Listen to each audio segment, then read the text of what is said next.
Pleadian Mission, A Time of Awareness by Randolph Winters, 1994. Introduction. Our civilization has gone through important changes such as the discovery of fire, the development of the wheel, languages, religion, the Industrial Revolution, and technology, and now we are moving into a new age of mind and spirit. The next major event in history will be open contact with life forms from other worlds and taking our position in the family of man in the universe. This event has already started, but as in many historic changes, it is first known only to a few before it becomes known to the masses.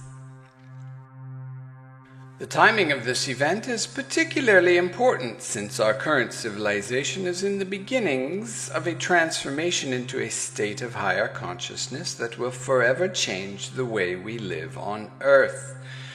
We have been contacted by humans from a small cluster of stars called the Pleiades. The inhabitants, the Pleiadians, are a race of human beings, not unlike ourselves, who have advanced thousands of years beyond us in technology and spiritual understanding. They are stimulating our consciousness through the dissemination of information so that we can make the necessary changes to create a new world based on Salome, a Pleiadian word meaning peace in wisdom, for the coming new age on Earth. We are fortunate that these visitors from the Pleiades have chosen to gently awaken us to the knowledge of their existence. If they suddenly filled the skies with their spacecraft, or landed on the White House lawn, the majority of the people of Earth would probably fall into panic and confusion. Others would worship them or expect them to bring us this long-awaited peace. Governments might fall or lose control as people began to think of themselves as citizens of Earth rather than any particular country. Reactions would vary. But one thing is for sure, the Earth would never be the same because the knowledge that the Pleiadians bring about science, life, and philosophy could have a devastating effect on our social, economic, religious, and political structures. Too much information too fast could overwhelm a world that is used to making changes slowly. As our neighbors from another world come to visit, it can also be a wonderful time of discovery. There is the possibility to learn from them, change the way we live on Earth, and create real peace among humanity. Extraterrestrial knowledge can be used to enlighten our world so that we can resolve the differences that separate us here on Earth and prepare us to fit in with the universal family of man on other worlds. Up to now, the many different races on Earth have been unsuccessfully trying to learn to live together and come to terms with their many different ideologies and social customs. Through contact with the Pleiadians, we are forced to examine ourselves through the revelations of a higher intelligence and, hopefully, move to a new level of awareness that can facilitate the peaceful coming together of the many nations on Earth. As we move out into the cosmos, we will come in contact with other races that live differently than we live. They may have mannerisms and customs we will not even understand. How exciting it would be to peer into the future 50 years from now and see all the wonderful changes Earth will go through as we come into contact with beings from other worlds.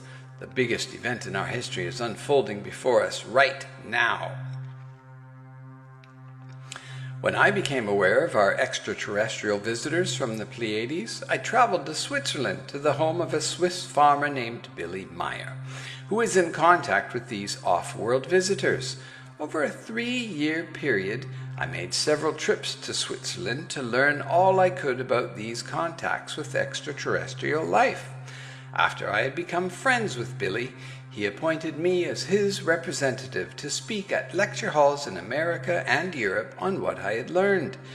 This gave me the opportunity to share the important messages of heightened spiritual awareness, our connection to the universal family of man, the science of space travel, and the true origin of humanity on Earth through our connection to the Pleiades.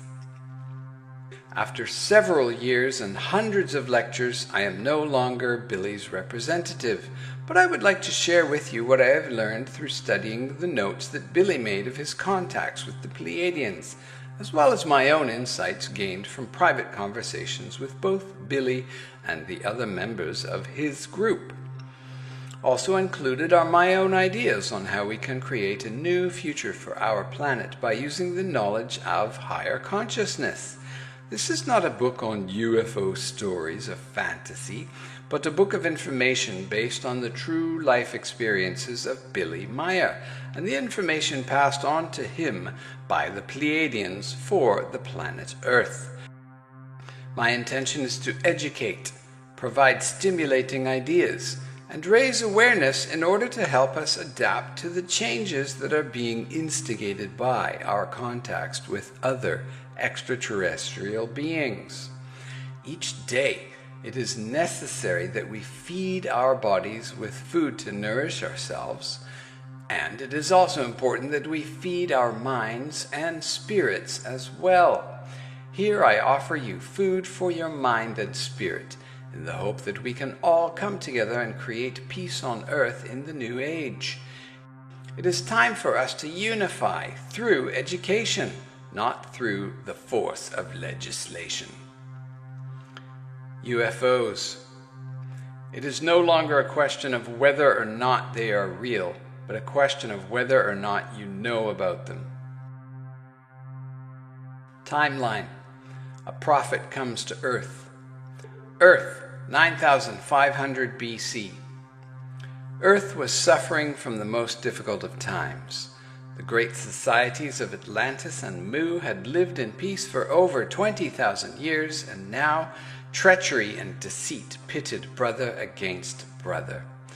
Everywhere were the cries of war and hatred. Soon the oceans would boil with blood as the great scientists readied their weapons of destruction and violence. The peace that had long been their friend was fading to a memory as history was about to erase all traces of these great two civilizations. Far away on the home planets of the Pleiades, the great spiritual leaders watched and listened as their younger brothers on Earth quarreled. The highly developed sense of Pleiadian consciousness moved across time and space and felt the coming tides of death and destruction. Earth would be falling into a dark time which would last for many thousands of years, a time of despair, destruction, and degeneration, as those who would survive would be living on a planet with no spiritual guidance. It would be thousands of years before another civilization would again grow out of this hard and difficult period. A decision was made to help the people of Earth by sending them a special being of higher consciousness to serve as a prophet. This being would be much older and wiser than the people of Earth, having already lived through the difficult times of material evolution, which provided this being with the great insights of life that would be needed to nourish the souls of humanity. The soul or spirit of this prophet had to possess the integrity and strength of character to teach universal truths in the face of all opposition, hate, anger, and doubt that would be directed at this soul, since the truth can sometimes be hard for certain people to accept. This was not an easy task for a normal person, so the Pleiadian spiritual leaders had to choose a very special spirit who could see beyond the cries of anger and ignorance of the uneducated Earthman and still be open to offer love and guidance. In order to find this special soul, the wise High Council of the Pleiades knew it would be necessary to search for a spirit who had evolved beyond the bounds of material life and existed in pure, spiritual, non-material form. It was known to the Pleiades that the spirit or soul of all human beings eventually evolves beyond the material and becomes a purely spiritual form, which no longer requires a material body to survive. Having accumulated vast knowledge of the material life, the human spirit is then well suited to helping younger and less educated spirits who are still in material form. The Buddhists call this bodhisattva. Even at this point, evolution will still continue for the bodhisattva, and the spiritual form will continue to learn and evolve until it becomes part of a larger, more highly evolved form of spirit called a collective consciousness. To the Pleiadians, the word spirit or spirit form means the same as our use of the word soul, and refers to the eternal life force energy that lives forever. The home planets of the Pleiades were not inhabited by such highly evolved beings, so the search began on other worlds. Human life is a spirit form that has emerged from the eternal creation spirit and has developed its own consciousness. It is still connected to the creational source and progresses through a series of material lives in order to evolve. The Pleadians sent a ship to a remote area of the galaxy to a small planet called Pleadian. Here on this quiet world lived a race of beings that through millions of years of evolution had evolved into a spiritual race, no longer having any need for the material bodies they once knew. Their knowledge of the material existence was complete and had freed them from the boundaries of the life and death cycle, for they now existed in the state of development common to higher forms of life called a collective consciousness. Each one of these collective consciousness groups was comprised of 7 different spirit forms. Each of these spirit forms still retained some measure of memory of their individual personalities, but they could think and exist as a single unit while sharing their collective wisdom. Here on this peaceful and tranquil world, the Pleiadians made contact with one of these collective consciousnesses that was sympathetic to the problems of Earth humanity. As the wise old spiritual collective consciousness listened, one of its 7 spirit forms volunteered to degenerate back into material life and help the people of Earth. This was a very serious decision, for once the spirit returned to material life, it would necessarily lose contact with its memories and the accumulated wisdom that it had earned over billions of years of evolution. Once back in the material realm, it would be up to the Pleiadians to educate and help the old spirit reconnect with its vast knowledge in order to perform its important role in this special mission. In order to get the old spirit to Earth, it was necessary to move it into a material body for the trip. Spiritual piggybacking, you can think of it. The Pleiadians had brought with them a small child who had been born especially for this mission and purpose, to serve as host for the old spirit's journey.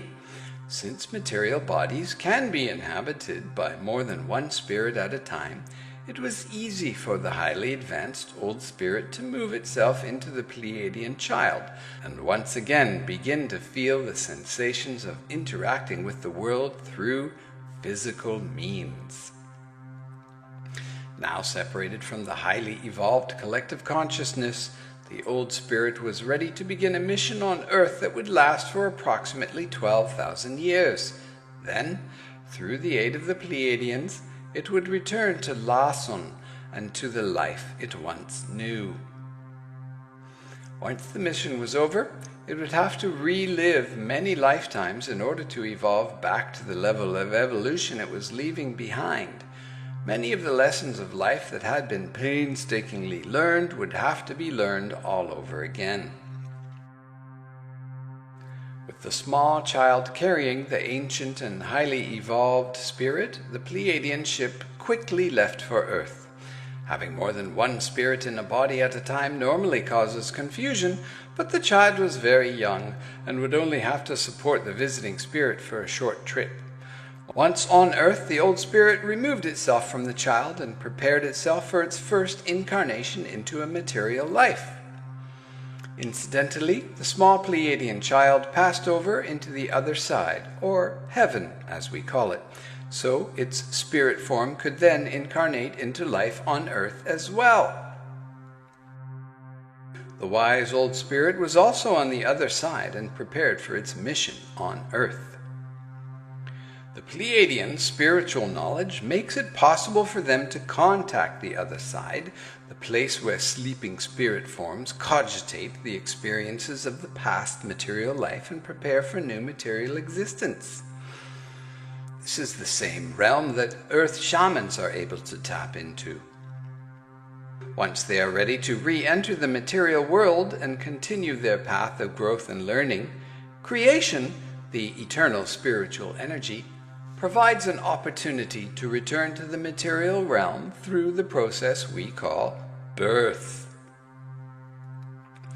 Normally, this is a natural occurrence involving both the spirit form, who signals its readiness to return, and creation itself, which makes it possible.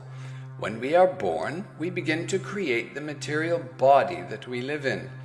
This physical material is called coarse matter by the Pleiadians, energy in a solid state, and is created in relation to the spiritual evolution of the spirit form that is creating it. The level of evolution of the mother and the father who begin the process of creating the body is more important, since the spirit form does not enter the body until it is already started by the mother. It is very important to the incoming spirit form to find a body to enter that is as close as possible to the same level of evolution as itself. This is one of the prime laws of creation, which controls the process of reincarnation. In the case of this special old spirit, this would be impossible, for the level of evolution on Earth was far too underdeveloped compared to its own evolution.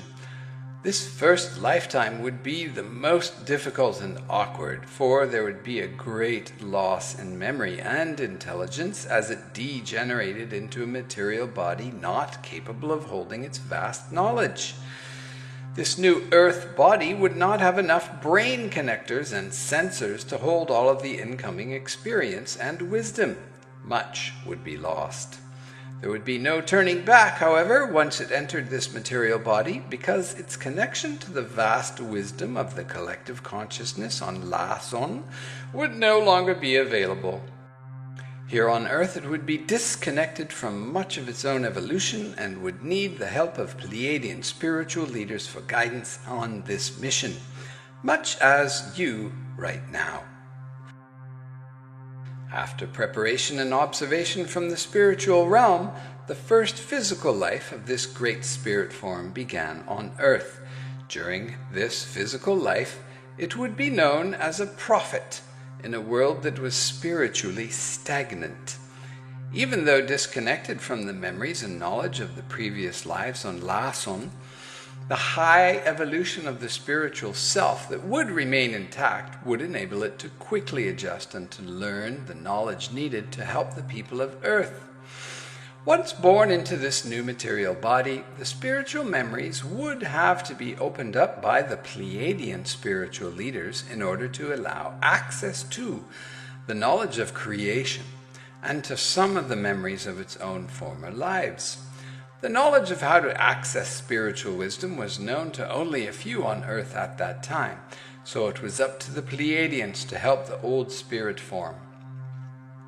In each lifetime, it would once again be made aware of its spiritual identity and role in the Pleiadian mission.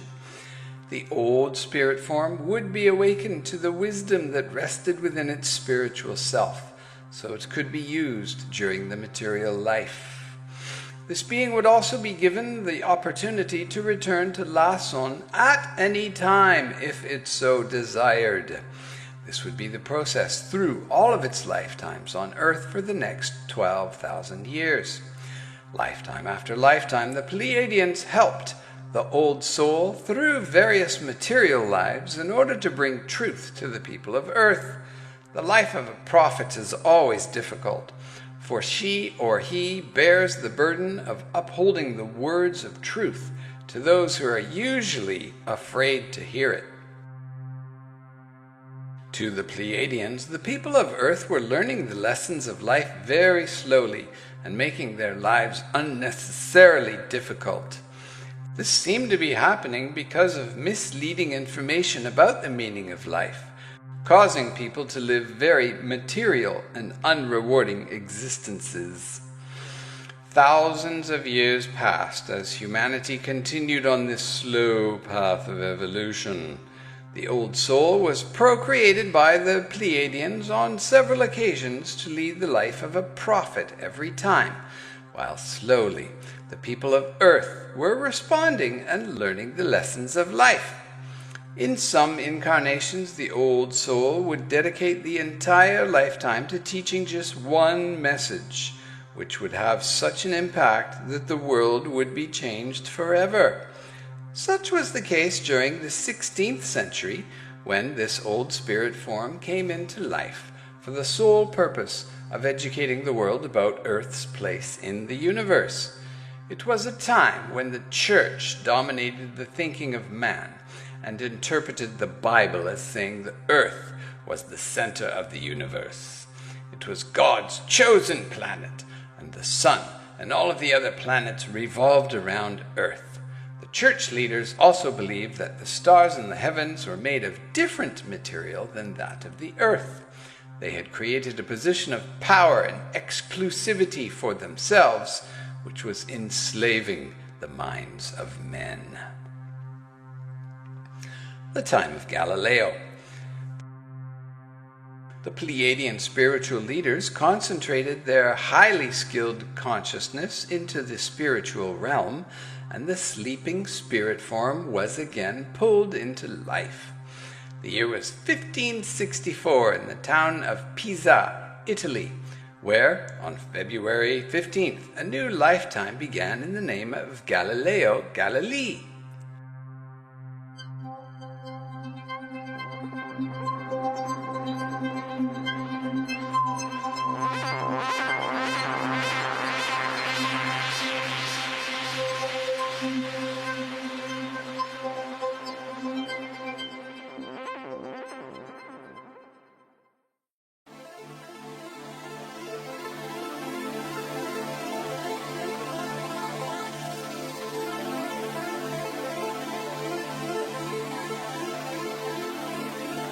The Pleadian Mission, A Time of Awareness, by Randolph Winters. Chapter 2. The time of Galileo. As we said, the Pleiadian spiritual leaders concentrated their highly skilled consciousness into the other side, and the sleeping spirit form was again pulled into life as Galileo Galilei, born on February 15th, 1564.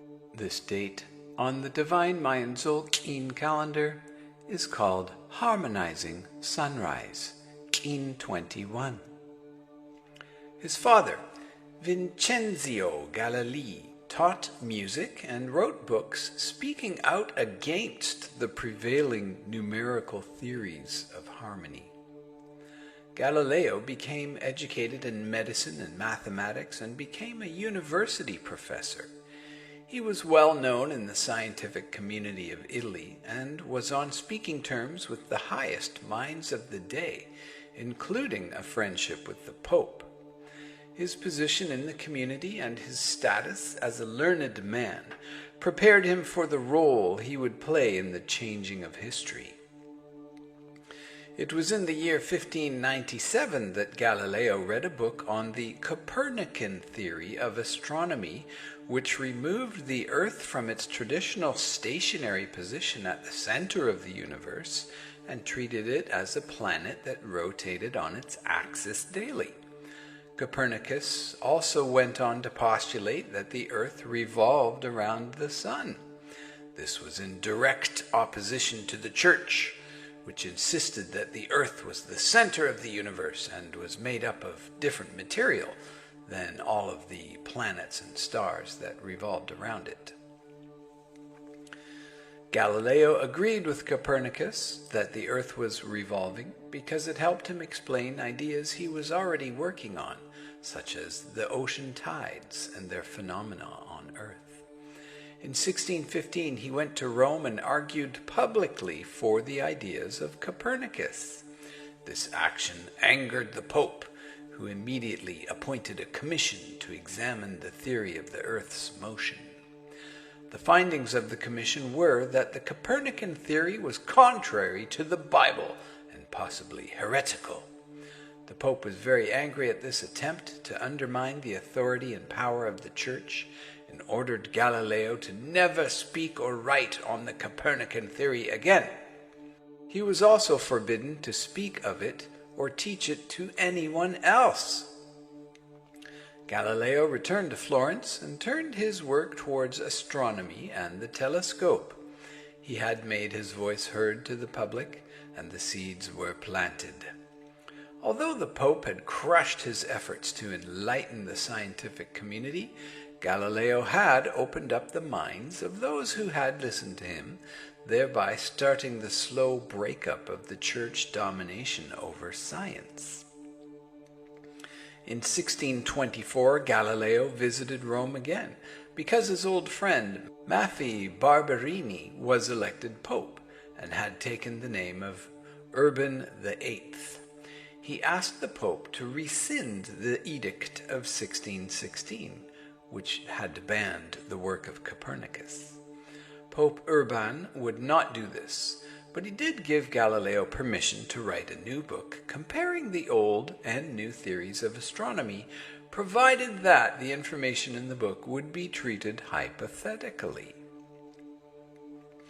Encouraged by this small breakthrough, Galileo returned home and began to work on a new book, which he called The Dialogue Concerning the Two Chief World Systems. It took several years to finish the work, and it was published in 1632. The book became another attack on the Church's idea that the earth is composed of a totally different kind of matter from that of the heavens. Galileo reconciled the earth's motion with man's experience in everyday life. He set forth the concept of relativity of motion, inertia, and the notion of composition of independent motions. His book, The Dialogue, basically rejected current astronomy and physics and most of the prevailing philosophy. The book was printed with the Church's authority, and Galileo felt he had truly made some progress against the old world thinking. However, within 5 months' time, the Church changed its position on his book and called Galileo to Rome to explain himself. His old friend, the Pope, was no longer friendly. He became outraged that Galileo was continuing to undermine the authority of the Church and trying to change the thinking that they had postulated. Galileo was ordered to stand trial, and although he fought gallantly, he lost to the unreasoning Pope, who would not listen to his arguments and sentenced him to life imprisonment. All copies of his book, The Dialogue, were ordered to be burned, and all universities were forbidden to read or sell any of Galileo's books. The Church was outraged and was not ready to release its hold on the minds of men. Galileo's sentence was quickly commuted to house arrest, and he was put under the responsibility of the Archbishop of Siena. He was later allowed to return to his home at Arcetri, in the hills above Florence. At first he was crushed and did not know what to do with himself, but he soon found solace in being allowed to write on non-controversial physics.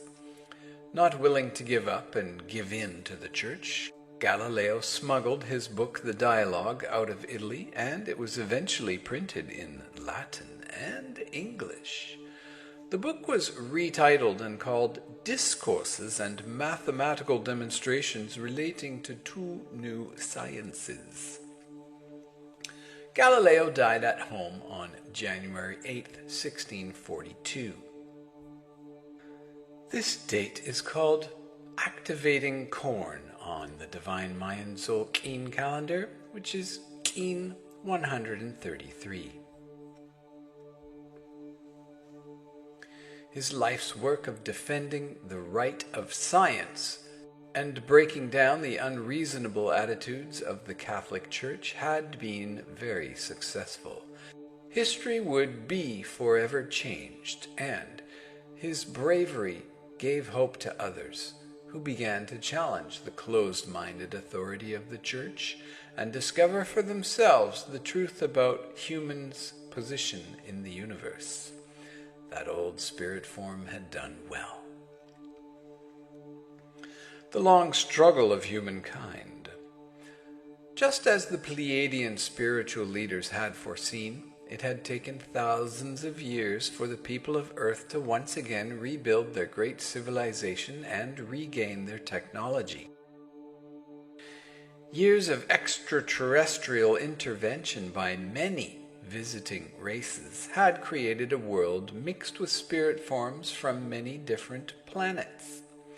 Most worlds that develop human life have, by nature, only one race that evolves at pretty much the same pace, so the process of developing a peaceful society comes easily.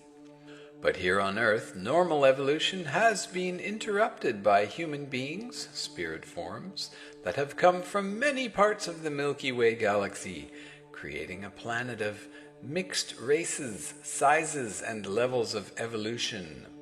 It is not surprising that we have so many problems here on Earth, considering our world is such a mixture of people of different spiritual ages and celestial origins. Instead of being a planet where most people are of the same approximate spiritual age and are learning the same lessons of life at about the same time, we are a world mixed with young and old spirits who all need different knowledge and have diverse backgrounds and spiritual memories from their past lives. Most of the population of Earth came from the constellation Lyra, while others have come from the Vega section of the sky, and some from star systems called Sirius and Orion. This has created a spiritual imbalance that has made Earth a world dominated by prejudice, hate, and anger. More than 11,000 years have passed since the inception of the Pleadian mission with the arrival of the Old Spirit from the planet Lason. He has died many lifetimes in order to gently guide us toward a better understanding of ourselves. The Pleiadians have watched over the development of our society and are still with us today, of course, hoping that we can overcome the problems of our mixed heritage and instead use this rich diversity to our advantage. Continuing the Pleadian mission. Even though the mission to Earth had begun many eons before, it was in the late 1600s when more than 250 Pleiadians came to Earth to observe our growth firsthand. They built an underground base in Switzerland to conceal their presence. Often they would walk among us, but in most cases they would observe us from the safety of their underground facility or gather information from their sophisticated flying beam ships. Unmanned craft called telemeter ships were used to monitor our languages and thought patterns. There were many lessons to be learned about the diverse cultures that were evolving here on Earth. The Pleiadians and their ancient ancestors, the Lyrans, have been aware of our planet for more than 22 million years, but this was the first time that they had come to Earth to observe and become involved with us. They could have come at any time, but it was clear to them that our civilization was beginning to develop, and that an important time was coming, which would lead to greater change here on Earth. Having much greater knowledge of the universe than we do, the Pleiadians are aware that our planet is physically moving into a position where it will be greatly influenced by energies from the huge central sun of the galaxy. This happens because our solar system moves in a large orbit, which brings us into this same position every 25,860 years. This position that we are moving into causes our planet to pass through fields of energies generated by this powerful central sun. The effect is felt by the planet Earth, Goddess Gaia, Mother Nature, and all life forms on it. Since few Earth scientists or religious leaders have any idea how these energies affect our thinking, it is fortunate our Pleiadian ancestors have decided to educate us. It is said by the oldest Mayan traditions that 8 Pleiadians, 4 men and 4 women, came to planet Earth over 5,000 years ago and taught them about the Mayan calendar, how to build pyramids, and the precession of the equinoxes, which their Mayan calendar fits into precisely to the day. This position we are moving into is known to some as the Age of Aquarius, a spiritual era, an era of effective truth, enlightenment, love of knowledge, freedom, wisdom, and harmony. Unfortunately, all of these lessons will be learned through very difficult struggles. The Age of Aquarius will last 2,155 years, depending on whether you include the constellation of Ophiuchus or not. As we move into this new time, we will have a window of opportunity for 800 years to achieve peace through spiritual growth and an understanding of the force of creation.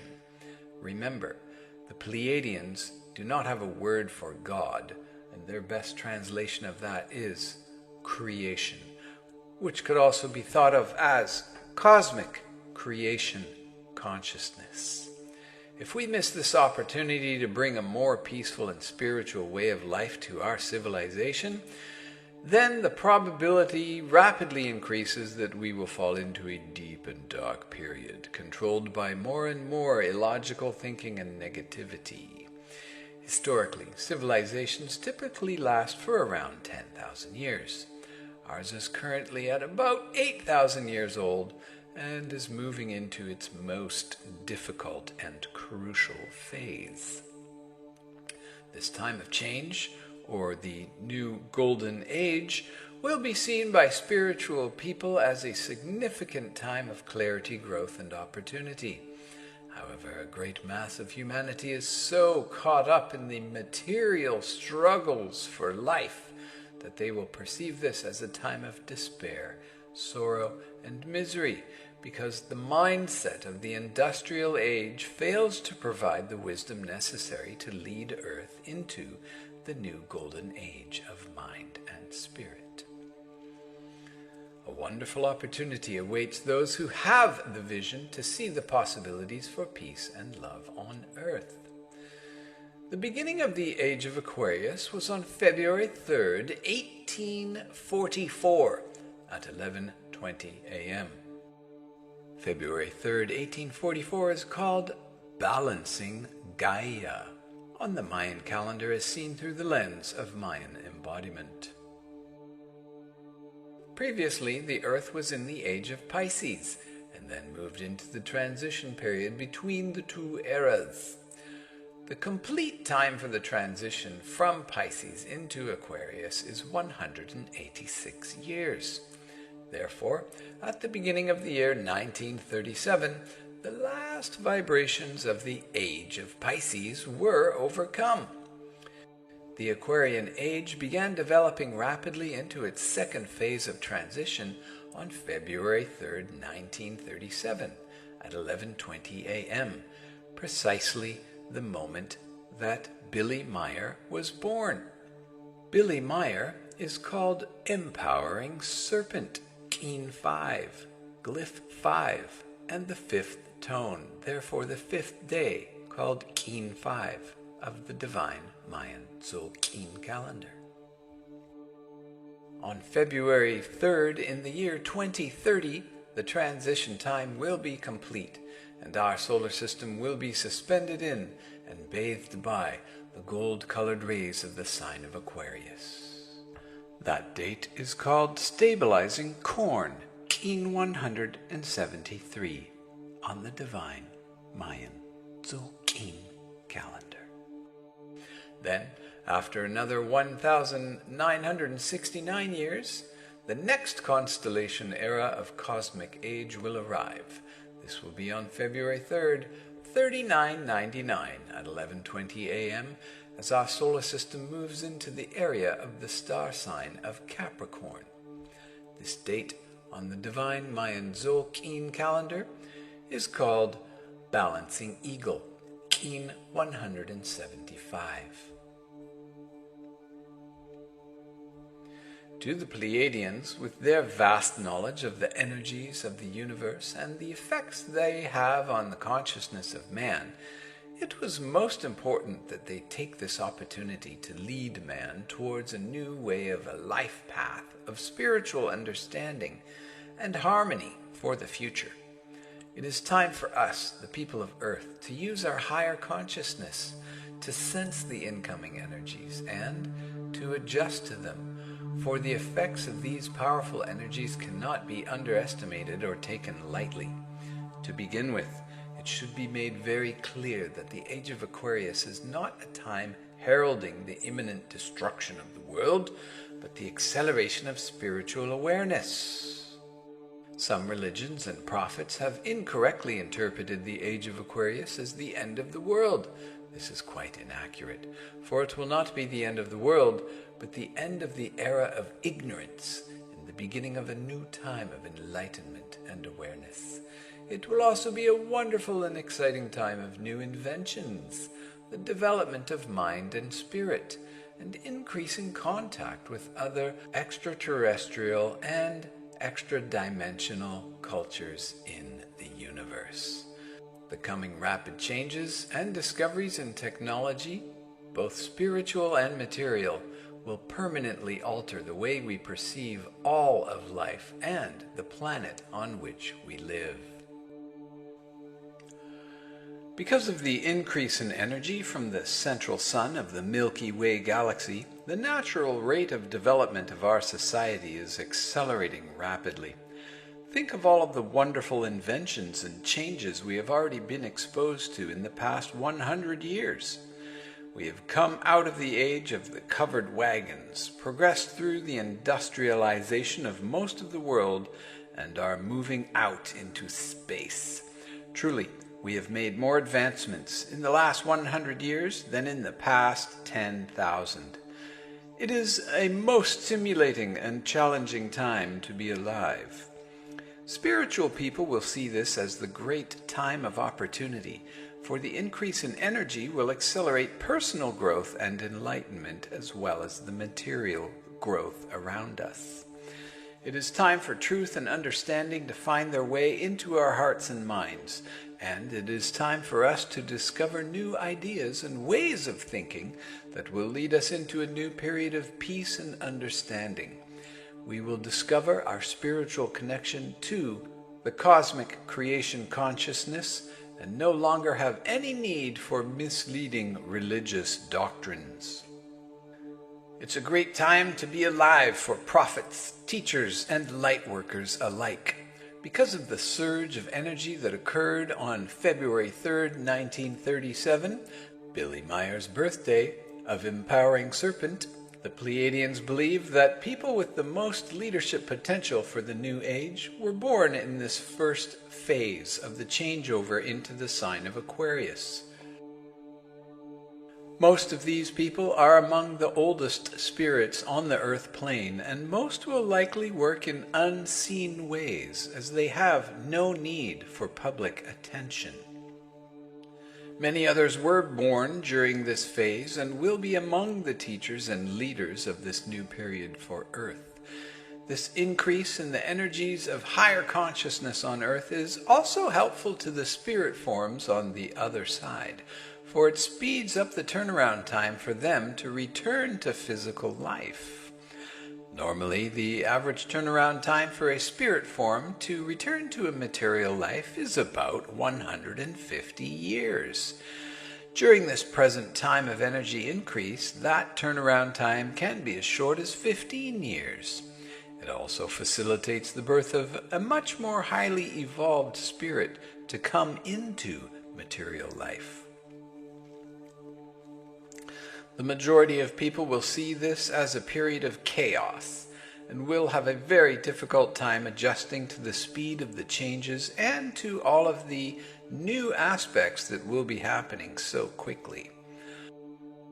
One of the unfortunate parts of these rapidly changing times is that many people will not be able to cope with the turmoil, and they will turn more and more to man-made belief systems and misleading religious doctrines for help, instead of seizing the opportunities to take responsibility for themselves.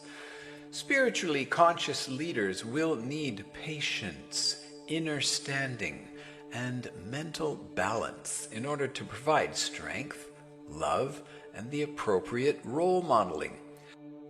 The core teachings of many religions provide the basis for a good, honest life. However, the problem lies with religious leaders who claim to be the mediators of God, who provide the passageway to the one and only doorway to heaven. As the coming times become more chaotic, you can expect many new religious sects to spring up that will take advantage of people's fear and lack of knowledge. Humanity must face up to being 100% accountable for our actions and our spiritual growth, for there is no God or ET that will do it for us. A friend of mine once mentioned that there is a line being drawn in the sand of awareness. On one side we have the more enlightened and spiritual people who see the coming new golden age as a time of opportunity, leadership, and growth. On the other side of the line in the sand, we have the people who are not even aware of what is going on. As you look around and observe, you can see that this is quite true. Most people are consumed with personal problems and ego dramas and live in spiritual ignorance, contributing nothing to the growth of our society or cosmic creation consciousness, while others are trying to learn, understand, grow, and teach during this wonderful time. Knowing the effects that the age of Aquarius energy will have on us and understanding the difficulties that face us as a civilization, the Pleiadians have chosen to help us with knowledge and understanding that can help us grow and evolve on the right path. They have built another underground base under Russia in order to become more involved in the development of Earth mankind. After years of careful analysis on our thoughts and studying the actions of our world leaders, they have decided that we need the words of truth in several areas to help us move peacefully into the future.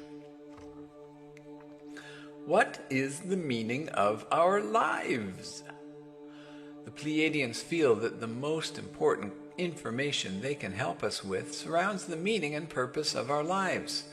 Probably no greater question mystifies the people of the earth more than this, and at some point in our lives we all stop to reflect on the purpose of our existence.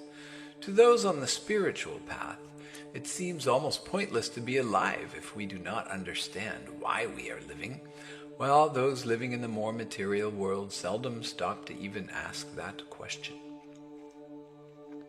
It is the objective of religions and belief systems to offer an answer to this question. However, if you travel around the world, you can find as many answers as there are countries, for almost every religion and belief system has a different explanation as to why we are alive. Quite obviously, they cannot all be correct. As the world draws closer together through technology and communication, there seems to be an inevitable clash or gridlock approaching, whereupon the many answers to this question come face to face and can no longer avoid each other as they have in the past. From the view of the Pleadians, they see us as a confused civilization that has turned to death and destruction, too many times. In their eyes, the misleading explanations of some religions as to the meaning of our lives has served to keep people in the dark, causing confusion, wars, and bloodshed for thousands and thousands of years. There has been no greater loss of life on earth than that has been caused by religious wars and persecution. The element of fear has been used all too often to control people and to prevent them from the personal discovery that is possible for anyone, the discovery of cosmic creation consciousness and its infinite logic, which guides all things in the universe.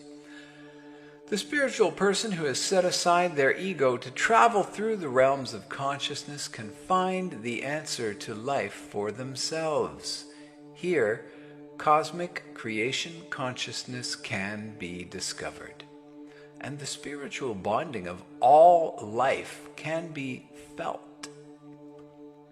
The understanding of the infinite spiritual energy can be experienced, and the awareness of the purpose of the material consciousness becomes easier to see.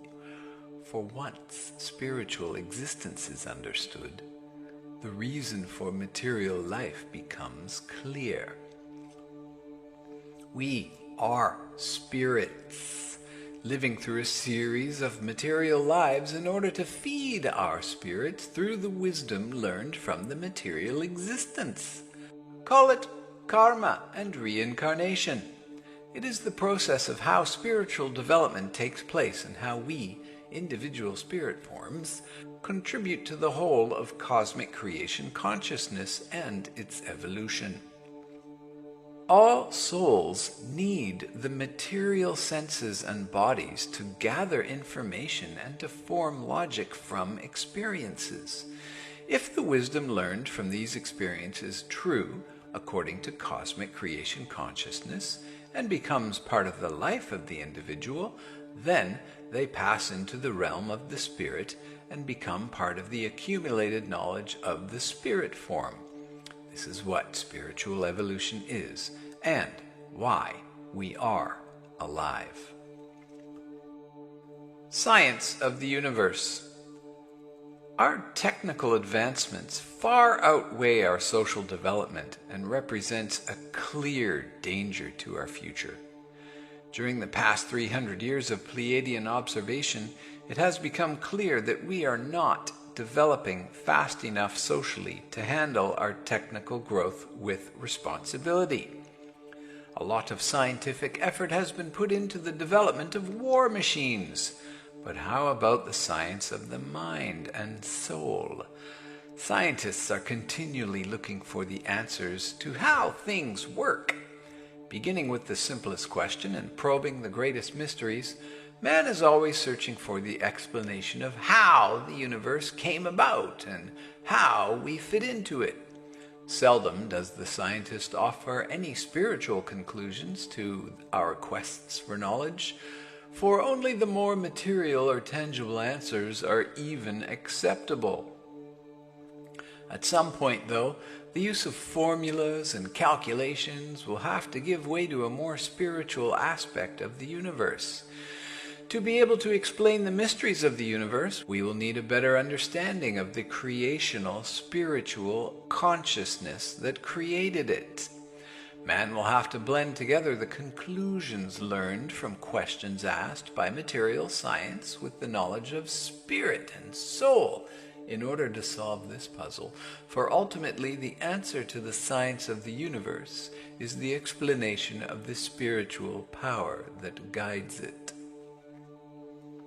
Scientists and spiritual leaders, then, are on the same path, but they have been approaching things on different roads for thousands of years, and now, as they get higher and higher, those roads are coming closer and closer together, and eventually it will be the same road. Creation is the spiritual power that guides the universe. It is cosmic creation consciousness that had the idea to create a universe in the first place. Once that idea was formed, it became reality in the form of a small existence of energy that contained information on how to begin a universe. That idea of how to create a universe is always connected to the cosmic creation consciousness power that started it, and it can never be separate from that.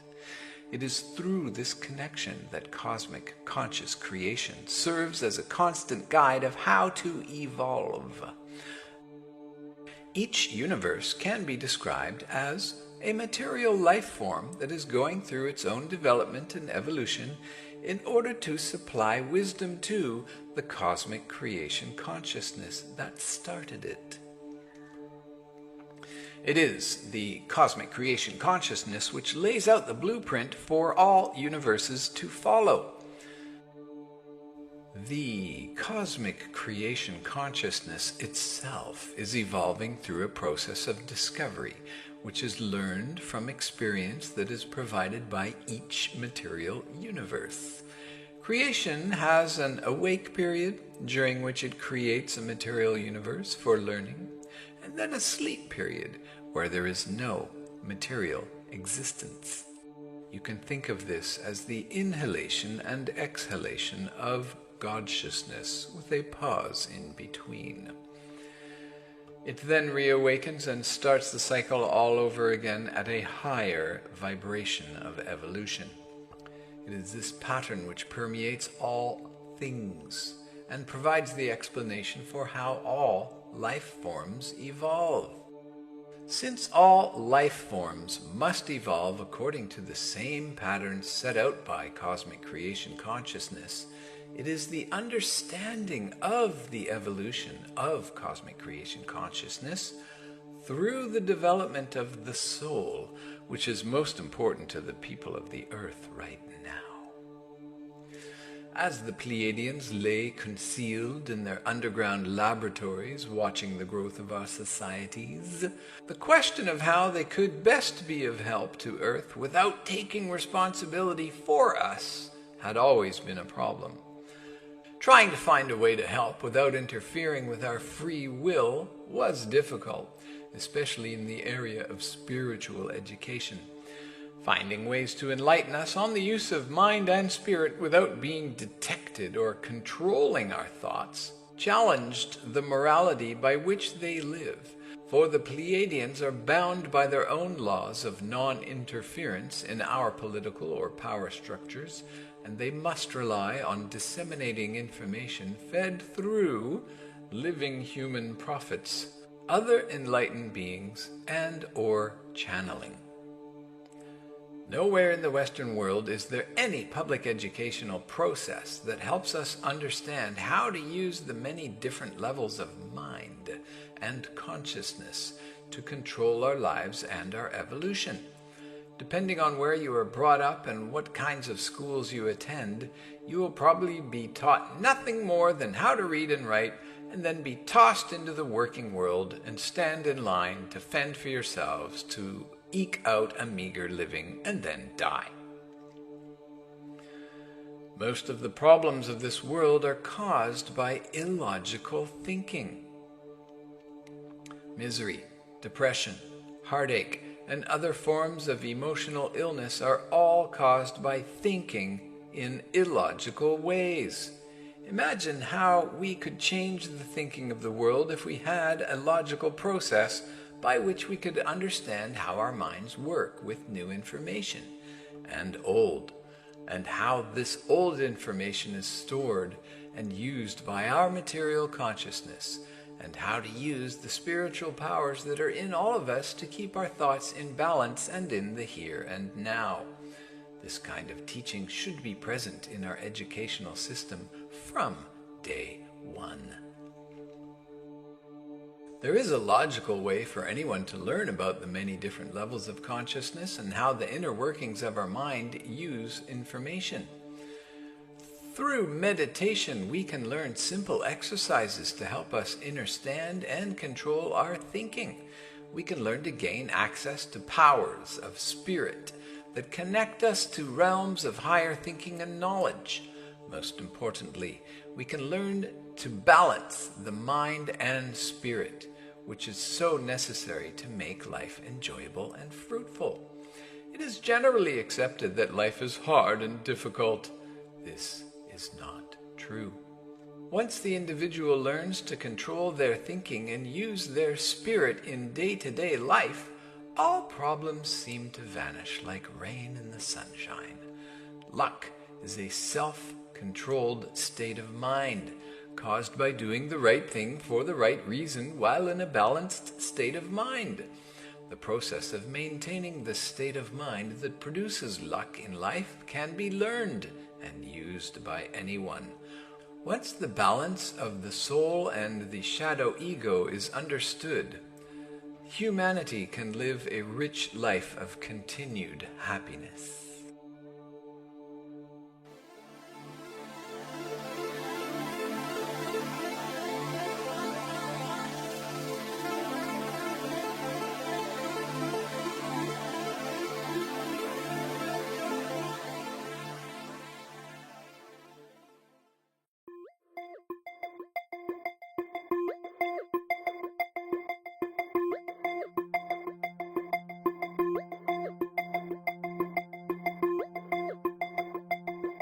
The Pleadian Mission, A Time of Awareness by Randolph Winters. Chapter 3, The History of Humanity on Earth. Another part of the Pleadian mission is to educate us about the history of humanity on Earth. Our written history is very short and incomplete and full of lies, and provides little information about the origin of humanity. It seems very unlikely that the many different races of Earth all naturally evolved here, yet we have no practical or scientific explanation of our existence here on Earth. Why are the Asians, Caucasians, Arabs, American Indians, and Africans, and so on, all so different? It just doesn't seem possible that we all could have evolved from the same monkeys. The differences between us have provoked prejudice and wars for thousands of years, and now that our weapons are getting more devastating, it's much more important than ever before that we learn to understand each other and come together as one people, the people of Earth. The Pleiadians tell us that it has been 626 billion years since the formation of the gas ball that eventually became the planet Earth. Most of that time has been spent evolving spiritual energy into a physical world that can sustain life. However, it has only been during the past 400 to 500 million years that human life on Earth has been detected. 400 to 500 million years that human life has been detected. Modern science believes that Homo sapiens, meaning wise man, first appeared around the Mediterranean about 500,000 years ago, and it's only been in the last 6,000 years or so that details of any kind have been recorded. Our current civilization has been but a brief period in the long history of Earth, possibly nothing more than the last second in a year-long lifespan. Anthropologists look for the explanation of our history on Earth through the study of plants, bones, artifacts, and relics left by earlier times. But the discovery of the origin of man is still a complete mystery left unsolved, for all the pieces cannot be found. The cutting edge of knowledge continues to change as we learn more and more about our stay on Earth. What is missing is the understanding of how life started on Earth, and how it has been manipulated and tampered and experimented with for many millions of years. Through the Pleiadians, we will discover how ancient travelers from many other worlds have come to Earth and settled here. At last, we will know how the many different colors, sizes, and races on Earth can be found in the history of the colonies that have settled on Earth from the past several million years from many different planets and solar systems. Most important are the colonizations during the past 100,000 years. The Pleiadians have studied all of the languages ever spoken on Earth for millions of years. They have records of the many different colonies that were founded here and blended together to make a very unique mixture of today's Earth human. We have not been left alone to evolve on our own as most planets have, but instead we are a mixture of many, many different races that have come from the stars over the millennia. It is this mixture of races that are all at different spiritual levels of evolution that has led to the difficult times we are now experiencing. Most planets have only one race, therefore they have fewer problems. Many warlike races have come here and contributed their DNA to our family tree and our bloody history. The unsolved mysteries on Earth. The unrecorded period of the history of Earth has left behind a myriad of unexplained mysteries on our planet, such as the pyramids, Easter Island, the ancient lines of Nazca, and many other unsolved riddles that are connected to our past. The explanations of these mysteries supplied by the Pleiadians will provide an understanding of man and how we came to be here.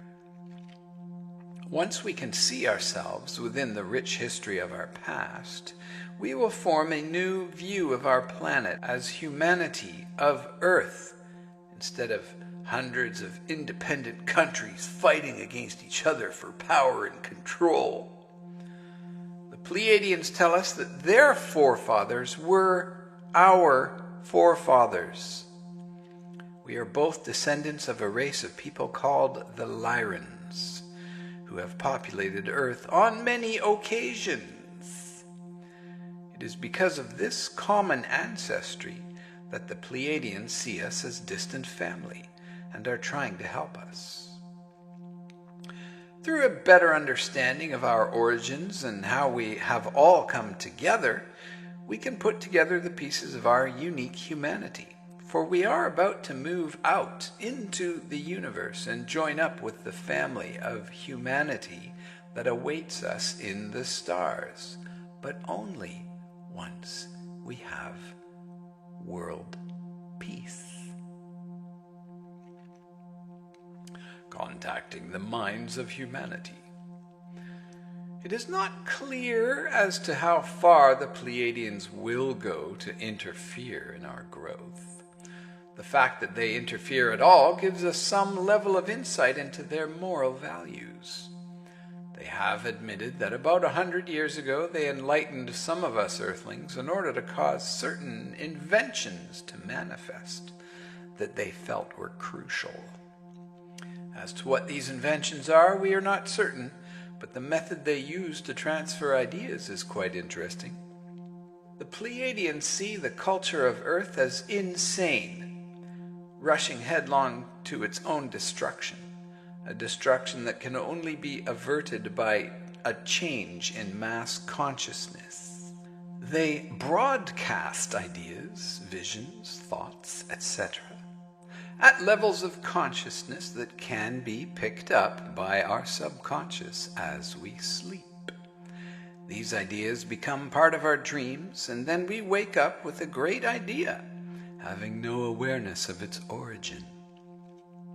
This way, the Pleiadians do not feel they are interfering with our right of free will, for many people may pick up the ideas, but only a few will act on them, using their own initiative. In no case do they allow anyone to realize the origin of the thoughts, for that would interfere with our right to create our own future. They want us to be responsible for our own actions and to make decisions based on our own initiative. They have learned the hard way that it is better to conceal themselves and not let their presence be detected, since in the past when they did this on Earth and on other planets, it did not work out so well. They were sometimes revered as gods, feared as invaders, or found themselves in charge of a planet of helpless people who wanted to be cared for. Since none of these scenarios served their interests or the interests of the people of those planets, they have taken a very low profile on Earth at this time and have tried to remain as undetectable as possible. Around the turn of the 20th century, a decision was made to start physical contact with someone on Earth. This had been tried several times before, but in most cases the person selected lacked sincerity and was not useful to the mission.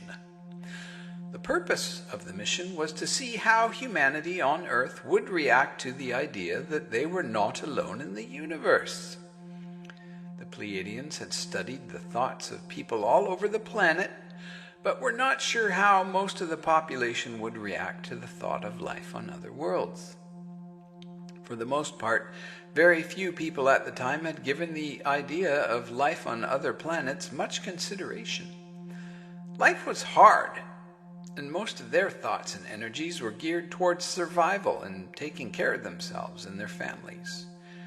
It was quite obvious that, with a few exceptions, nothing was known about the real meaning of life or spiritual growth.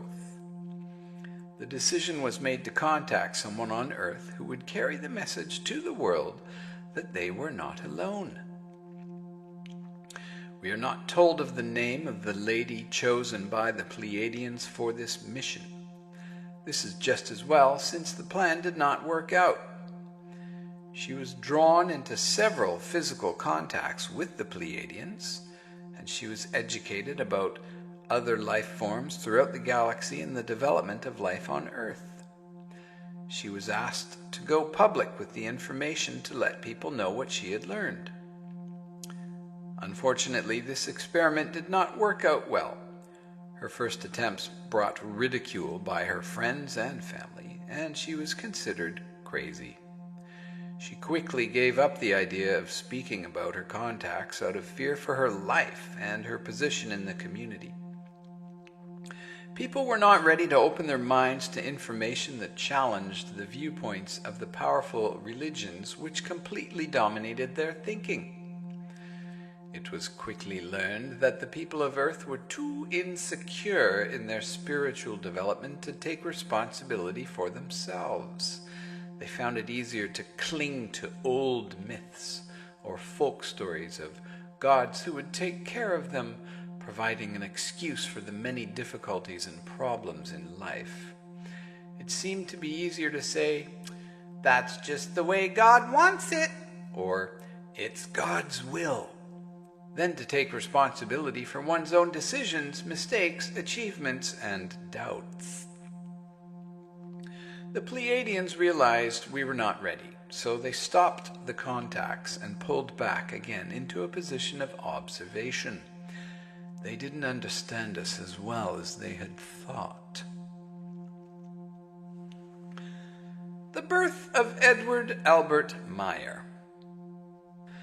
It wasn't until the 1930s that once again the idea of physical contact with Earth was considered.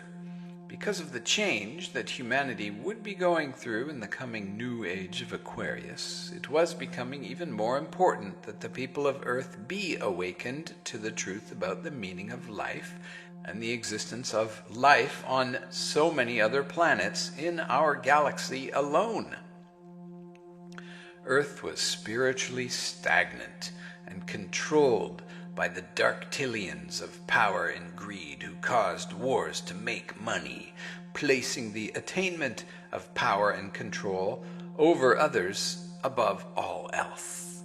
Indeed, humankind was heading towards some hard lessons, and not only was not catching on, but humanity were becoming more like sheep, with no power to resist the farces of darkness and illogical thinking that ruled the planet.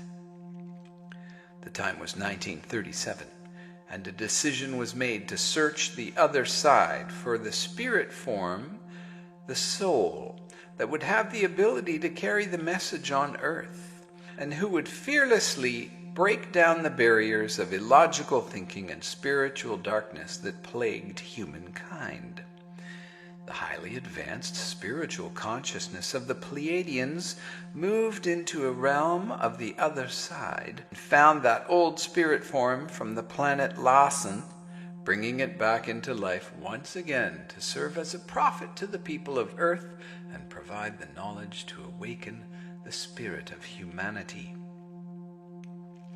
It happened on February 3rd, 1937 at 11 a.m. in Bulach, Switzerland. This date was Keen 5, Glyph 5, Tone 5, Empowering Serpent on the Divine Mayan Tzolk'in calendar. The soul from Lassen was born into the material world again and was named Eduard Albert Meier by his parents, who were simple farmers living by the land and the Word of God. It had taken the control and thinking of 7 powerful spiritual leaders of the Pleiades to cause this reincarnation. Earth now had a new prophet.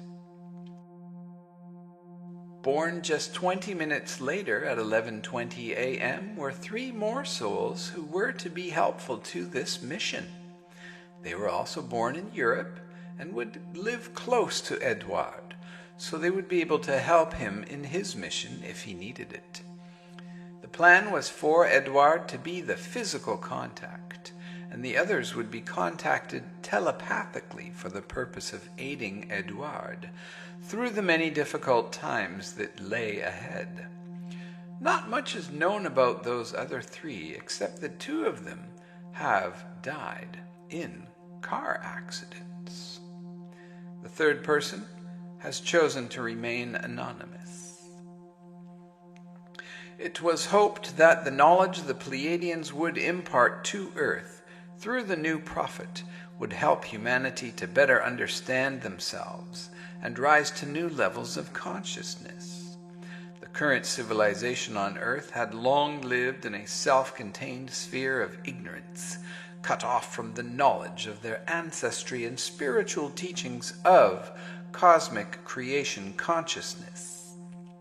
This would be the most important time in humanity's history, for Earthlings would be gently awakened to the idea that they were not the only thinking human beings in the universe.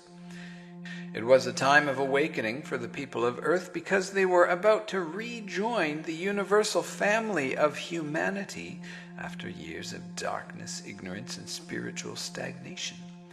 It was a time of the Pleadian mission. Contact from the Pleiades. As creation moved to allow the procreation of the old spirit-formed soul into the world as Eduard Meier, an unseen hand of Pleiadian consciousness gently guided the newborn infant into life. He would be watched over and cared for from his first breath. The importance of this new lifetime could not be understated, for the Pleiadians were aware of the difficult times to come in the new age. Through this new prophet, they would see to it that the wisdom of thousands of years of accumulated lifetimes would find its way into the hearts and minds of the people of Earth. Of the 7 Pleiadians who helped guide the old spirit-formed soul into the world, one, an elderly man named Svath, decided to take on the task of watching over young Eduard and seeing to his education. In each lifetime that the old spirit form had served as a prophet, it was necessary in the early years of material life to awaken his sleeping spiritual memories and bring forth the wisdom and abilities that would be needed to perform his mission. In this lifetime, it would be Svath's job to connect with the spirit-form soul who had become Edward and prepare him for the tasks ahead. Svath began to listen to young Edward's thoughts, which were just developing, but had no plans to make any contact with him for several years. However, at the age of 6 months old, Edward suddenly developed a case of pneumonia that seemed quite serious. For several days, Svath carefully observed Edward's health, which rapidly became very critical. His mother called in the family doctor.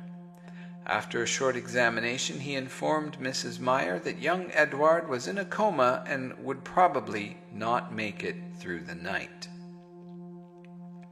After the doctors left the house and Edward was left alone in his room, Svath decided to take matters into his own hands.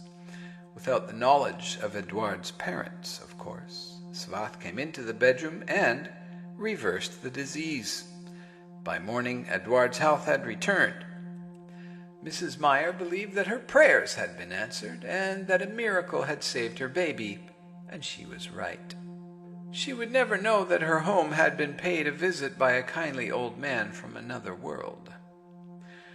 It wasn't until Edward was 5 years old that Svath decided to open contact with the child by stimulating his mind. At first, simple thoughts and ideas were telepathically sent to Edward, challenging him to try to understand their meaning and to respond. This was Svath's way of getting Edward to use his mind and wake up his old memories. It was easy enough to contact the spiritual side of Edward, but the material consciousness was not yet trained in how to use its spiritual self, so the telepathic thoughts went largely unanswered and uncomprehended. 2 years passed as Edward continued to receive thoughts from Svath without really understanding their meaning. He did not have the knowledge to comprehend the significance of the strange visions that had been flowing into his head. Svath had been monitoring Edward's thoughts and decided that now it was time to open up the spiritual side of Edward, bringing forth the old memories and knowledge that would help him interpret the meaning of these 2 years of transmissions. To do this, Svath sent the telepathic command to Edward to walk out into the forest near his home and wait for him. Edward had become accustomed to the telepathic voice by now and was not alarmed or intimidated, so he simply obeyed and went out into the woods and waited. Svath was high above the earth in his spaceship and could sense that Edward was responding to his request and was now waiting in the forest. The Pleadian spacecraft was locked onto Edward's brain patterns and quickly darted down into the atmosphere of Earth and headed for Switzerland. Edward looked up and saw a small silver dot in the sky. It suddenly streaked toward him like a flash of light and quickly appeared on the ground as a pear-shaped craft. It was unlike anything he had seen before. The craft had arrived quickly without making a sound and gently set down in the meadow where Edward was waiting. From inside the ship, Svath had carefully scanned the area to make sure there was no one else around before stepping out of the craft. Edward seemed very calm for a young boy of 7 and followed Svath into his spaceship as he was directed. Within a few seconds, the craft left the Earth and was 40 miles up in orbit. There was no feeling of motion, so Edward had no idea where he was until he looked out a window and saw the Earth far below. Svath was expecting that a short ride in a Pleadian craft would jar loose some of the old memories in Edward's mind, causing him to search himself for their meaning. Svath wanted him to discover for himself that he had lived many previous lives, during which he had ridden in similar spacecraft. Svath said not a word, but observed Edward's thoughts as the craft quickly returned to Earth and quietly settled back down on the same place. Edward was still speechless and seemed to be deep in thought. He had not said a word during the entire trip. Svath was content with the experience and knew that Edward's mind would be very busy making some old connections. Edward turned to look at Svath's ship, but it had vanished just as suddenly and silently as it had appeared. Edward was suddenly left alone in the forest to walk home with a lot of new ideas in his head. Ideas that would take quite some time to sort out. Over the next 2 years, Svath began to send telepathic messages more frequently, and Edward began to respond and offer answers to the many questions posed to him. He was beginning to remember many things and make many connections, but there was still a lot he didn't understand, of course. Svath could tell that Edward's mind was ready, and once again directed him to a meeting place at a remote spot in the forest at about age 9. This meeting would be different, for it was time to open up Edward's mind and let him know about his mission. He would have to decide for himself if he wished to continue it or stop, for Svath would not coerce him into a stressful lifetime as a prophet. In order for Edward to make an intelligent decision, Svath would first have to provide explanations and educate him in many ways. Once Edward was aboard the spacecraft and they were safely up in orbit above the Earth where nothing could disturb them, Svath began to explain to Edward that he could choose to prepare himself for a very serious and important mission. He would have to decide for himself whether or not he could bear the burden of this mission for which he had been selected and born. After long explanations, Svath placed a device on Edward's head which made a direct contact with his mind and unlocked many old memories and knowledge from past lifetimes and past lifetimes and past lifetimes. More importantly, he brought forward the awareness of the language of spirit that is deep within us all. This language of spirit is a language of symbols and signs and sacred geometry with which one can interpret the meaning of telepathic messages that are sent to the spiritual side of oneself. Within minutes, his inner standing of himself and his mission became clear. At this point, he made the decision to commit to his part in the mission. Happy that Edward had responded so favorably, Svath returned him to Earth. Edward now had the mental capacity of a 35-year-old man and would be able to understand the complex concepts of science and consciousness that he would now receive telepathically from Svath. He also possessed spiritual awareness and knowledge exceeding that of anyone else on Earth. That device that had been placed around his head while he had been on the ship had opened up his spiritual self and rekindled much of the old spirit's accumulated wisdom that dwelled deep within his mind from millions of years. Everything was in place now for Edward to learn and develop into the prophet of his time. After 2 more years of telepathic education from Svath and other extraterrestrials, Edward was told he would now be left alone for 11 years to mature and contemplate what he had learned. He was now 11 years old. He would need some time to himself, to travel, to meet his life partner, to start a family, and then settle down before the Pleadians would rekindle the contacts. It was during these years that he lost his left arm in a bus accident in Iskenderun, Turkey, on the 3rd of August 1965. the Mayan Tzolk'in date of K'in 13, 13th sign, 13th tone, 13th glyph, 8 days after Edward's birth on the Tzolk'in, called Transcending Corn. Transcending pillars of light. Cosmic consciousness, pillars of light.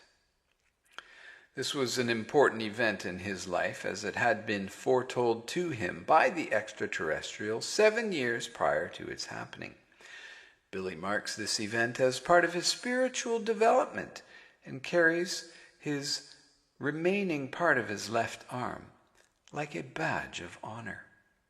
It was 1965, and the 250 Pleiadians who lived and worked in the vast underground complex under Switzerland had taken relatively little interest in the development of young Edward that had been left up to Svath. They had been busy with their normal duties of monitoring the thoughts of Earth's leaders and studying the effects of the new age on mass consciousness. Now it was time to choose someone to give Edward special attention and to prepare for the series of physical contacts that would be necessary to educate him as a prophet. Semjase prepares for her mission. A Pleiadian woman named Semjase volunteered to take on the mission of being Edward's teacher. She had never been on Earth and was not part of the underground complex team that had been observing Earth for the past 310 years. She was fascinated by the idea of working with the people of Earth. For her, it meant that she would have to learn a great deal about the planet, its history, science, languages, its people, and, of course, Edward Meier. Semjase lived on Era, the home planet of the Pleiades, where the level of consciousness was quite different from that of Earth. This would pose some problems for her, so she set about her task of preparation slowly and carefully. First, she studied the German language that was spoken by Edward. The information storage systems available to her in the Pleiades had on file the King's German that was spoken on Earth during the 16th and 17th centuries. This was very similar to the Swiss German that was spoken by Edward and would allow her to understand his thoughts once she began to monitor them. For the next 10 years, she studied the history of Earth and its people over the past several million years so that she could educate Edward. She would occasionally listen in on his thinking so she would be better prepared to communicate with him when the time came. Throughout all of this time, Edward was unaware that she was listening to his thoughts or that she was even studying him. During this time, Edward had taken on the nickname of Billy, a name he had picked up while watching American movies about Billy the Kid.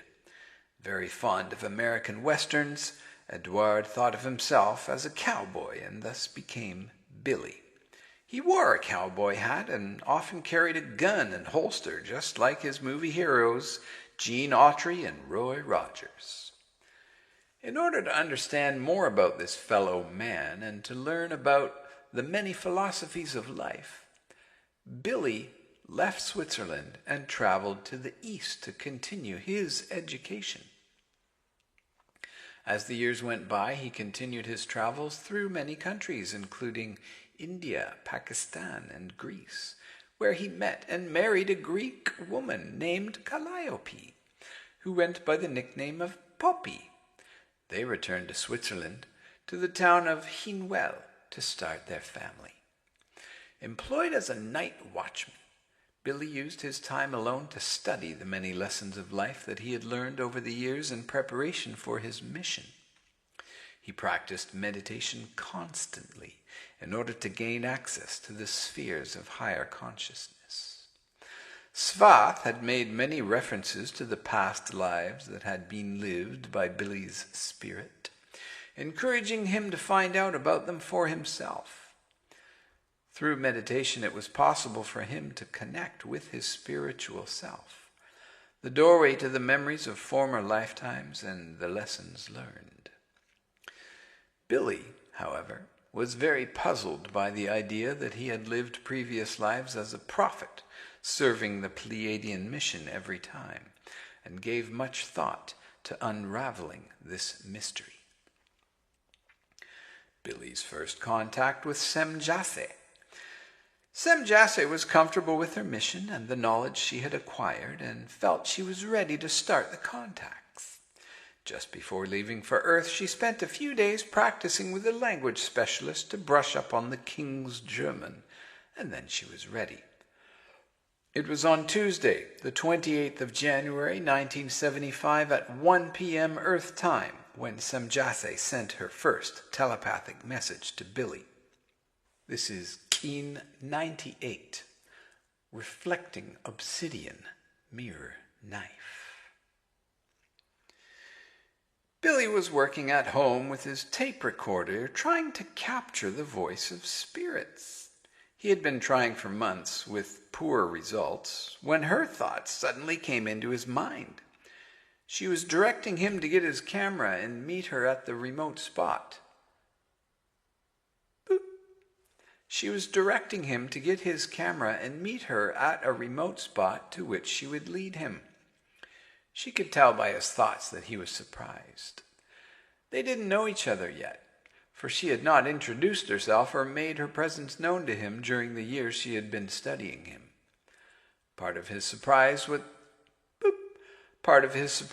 was that he was not expecting contact for another year, but the thoughts in his head made it quite clear that he was being led into a remote area for a meeting with a visitor from another world. As the silver spacecraft floated high above the Earth in the clear Swiss sky, she continued to send telepathic messages to Billy, guiding him into the remote forest area. He had driven through a small village and, within minutes, was heading into a local forest. As he rode his small moped along the lonely road, he once again felt the thoughts of Semjase come into his mind and guide him to move on down the road to a more remote location. Looking at his watch, he noticed it was 2:12 p.m. and that he had been driving for a full hour. Contact from the Pleiades. In her telepathic messages, Semjase suggested that Billy bring his camera, for she was going to allow photos to be taken of her spacecraft as proof of her existence. It had been decided by the Pleadian Council that the main purpose of their first visits would be to provide evidence of their existence. It was time to awaken the people of Earth to the idea that they were not alone. In the past, they had made contact with other Earth people for the purpose of making their presence known, but had not allowed any photos to be taken. At that time, they were concerned that this would have been taking the proof of their existence too far, causing undue mental stress on some people. They had to be more careful of the manner in which they exposed themselves to the masses of Earth, and it was clear to them after years of study that the minds of most Earth people at that time were too fragile to handle the ideas of visitors from another world. Now, however, they felt the time was right to allow photos of the craft to be gentle. Boop. Boop. Now, however, they felt the time was right to allow photos of the craft to gently awaken us to the idea that we are not alone in the universe. From out of the clouds, Semjase guided her ship and hurried toward the meeting place in the quiet meadow of the Swiss countryside. Even though the ship was very quiet and flew noiselessly, Billy noticed the rustle of the birds and wildlife. Boop! Even though the ship flew noiselessly, Billy noticed the rustle of the birds and wildlife that signaled the approach of the alien energy to the forest. He parked his moped by a tree and stood motionless as the sleek silvery craft set down in the remote meadow. As soon as the UFO had landed, Billy walked toward it to observe it more closely and to get a better photograph. But about 100 meters before reaching the UFO, he was stopped by some unseen force. It felt like he was pushing against the winds of a completely soundless storm. With all his power, he tried to fight against the energy field to move forward, but could only advance a few feet because the counteracting force was simply too great. Billy decided to sit down on the ground, stare at the spaceship, and wait for the occupant to come out. CH1-3 could tell that Billy was mentally calm and was prepared to greet her, so she opened the hatch to her spacecraft and stepped out onto the ground. As she walked toward him, she could tell his thoughts were all about her appearance. Billy was thinking her clothes were rather familiar. A cosmic suit, similar in form to some earthly products, but a very pliant and light material, he analyzed. Actually, the suit was more like an overall with a peculiar gray color. Very close up, it reminded him of the skin of an elephant, which he had seen once in Africa and again at a zoo in Switzerland. The suit fit tightly to the body and appeared to be quite durable. Around her neck was a metal ring, apparently for the purpose of fastening a helmet of some type. Evidently, the Earth's atmosphere was very suitable for her, for she never required a helmet during her visits to Billy. As people tend to do, Billy was quickly looking her over and forming his opinion of her. His head was exposed. Boop! Her head was exposed, and she was easily recognized as being a young woman. The look on her face was free and open, with nothing to suggest that she was superhuman or carried a superior attitude. Her manner was that of a normal-looking human being who just happened to be of extraterrestrial origin. Billy could not ignore the fact that she was also very beautiful. Her walk was that of a normal person, only stronger and more self-assured. Her long red hair shone in the sunlight as she stopped in front of him. Slowly she extended her hand to Billy, seized him by the arm, and pulled him up on his feet. Her grip was strong and sure, but very pleasant and confident. They walked towards Billy's motorbike, where they both just sat down in the dry grass. Then she began to speak, not in his home language of Swiss German, but in the older King's German that she had learned. This caused her to have an accent that was peculiar to him, but he had no trouble understanding her. CH1-3 introduced herself, explaining that she was from a small cluster of stars that humans called the Pleiades. She told him that she had been listening to his thoughts for several years in preparation for this meeting and understood his character very well. She knew that Billy was a fearless man whose integrity could be counted on. She told Billy to relax, and he already was, and that today she had information to impart and to only interrupt her if he did not understand something. She promised there would be more meetings in the future, and he could ask all the questions that he wanted. But today, for the first meeting, she simply wanted to introduce herself and let him know what to expect in the future. To begin with, she said, she and her people were concerned that so many people here on Earth were claiming to be in contact with the Pleiadians and claiming to have ridden in their beam ships, as she called them. This was completely false, for the Pleiadians had not conducted any physical contacts with any other Earth people for hundreds of years. The same held true for certain other UFO organizations which had been trying to gain knowledge about their beam ships, but they had no photos that were really authentic. There are many photos in existence which appear to be extraterrestrial craft, but which are really nothing more than blurred lights. Most of the photos were nothing more than fabricated deceptions manufactured by dishonest people seeking wealth and fame. Semjase wanted to make it clear to the people of Earth that her people had been coming to Earth for thousands and thousands of years and were not involved directly with the governments or political leaders. Only occasionally do they make contact with a chosen person such as Billy, and then it is only for the purpose of awakening people to the idea that they are not the only thinking rational beings in the universe. Another point she wanted to make clear was that she and her people were not superhuman and do not have supernatural powers.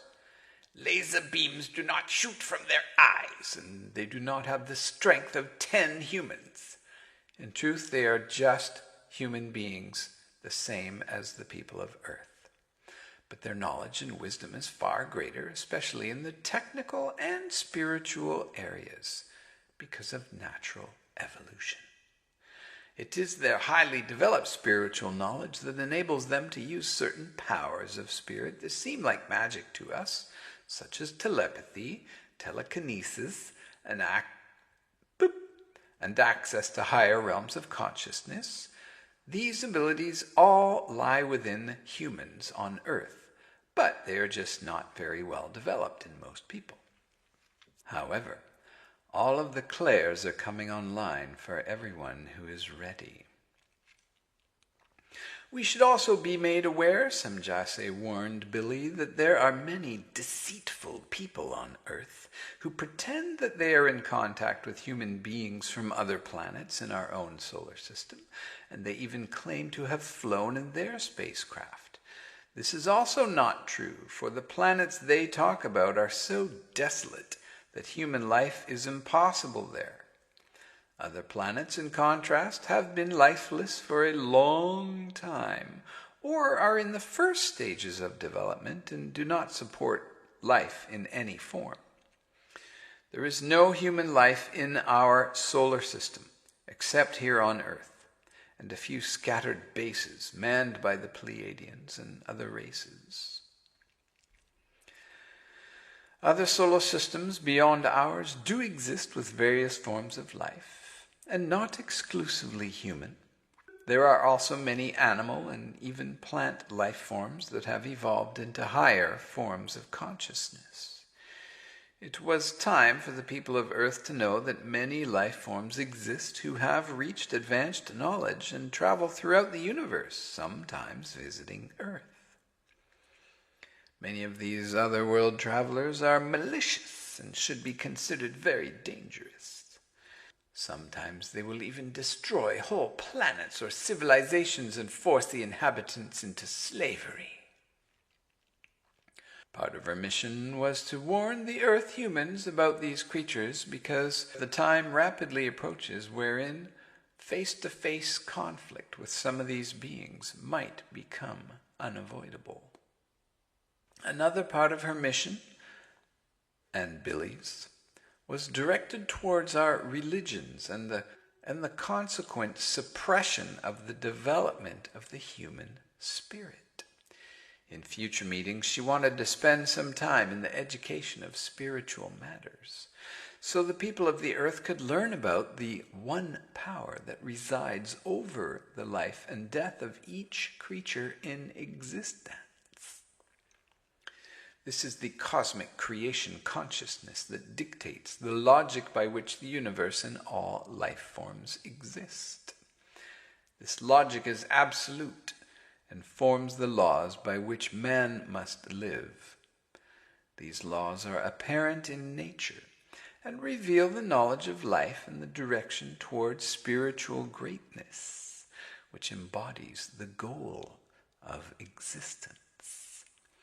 It was time for the Earth human to learn about the true nature and meaning of life, and how to live in peace and harmony with nature and each other, and the eternal energy of cosmic creation consciousness. These would be the subjects of many of the future meetings between Semjase and Billy. By studying the thoughts of Earth, the Pleiadians have also discovered that we are living under the wrong idea that gods are equal to the cosmic creation consciousness itself. We humans have often misled ourselves into believing that an Earth human by the name of Emmanuel or Yeshua was the Son of God and the Lord of the universe. In future contacts, CH1-3 would explain in detail the roles of gods within cosmic creation consciousness and provide us with the real truth about the life and teachings of Emmanuel or Yeshua, whom we call Jesus Christ. One further point in this area was that the Pleiadians and other extraterrestrial races have not come to Earth on behalf of a god to bring the Earth long-awaited peace. Earth humans must learn that never can a god take the role of cosmic creation consciousness or control the destiny or fate of any human race on any planet. A god is simply a physical being, a governor, and, moreover, a human being who has evolved to a level of great understanding and knowledge through millions of lifetimes and potentially billions of years. Gaining power through this knowledge, these beings usually exercise control over their fellow creatures. Those that are significantly less developed will believe that these self-styled gods have power over their lives, but they do not. Cosmic creation consciousness is the spiritual force that has the knowledge to create multiple universes, whereas a god is only a material being with knowledge of the human form and mind, and is subject to cosmic creation consciousness just like all other life forms are.